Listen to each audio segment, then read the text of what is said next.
एक रात की बात है। एक गांव में एक भूतिया हवेली थी।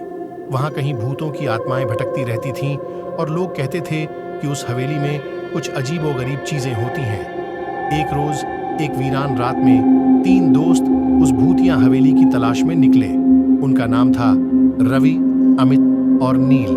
वे जानने के लिए उस हवेली में घुसे कि क्या सच में भूतों का वहां अस्तित्व है या नहीं।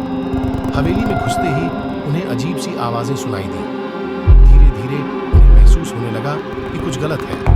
तभी एक छाया उनके सामने गुजरी और वे उसकी ओर दौड़ पड़े।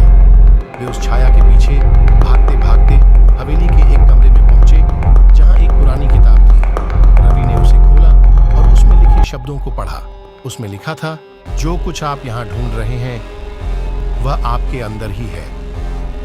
इसके बाद भूतों की भयंकर आवाजें उनके पीछे होने लगी। उन्होंने जल्दी से हवेली से बाहर निकल लिया। जब वे बाहर निकले तो उन्होंने देखा कि हवेली कहीं गायब हो गई है। वे समझ नहीं पा रहे थे कि क्या हो रहा है। बाद में वे पता चला कि वे एक जादूगर के जाल में फंस गए थे जो उन्हें डरा रहा था। उसकी मदद से वे अपने जीवन की सबसे भयानक अनुभव को पार कर गए और वास्तविकता को स्वीकार किया।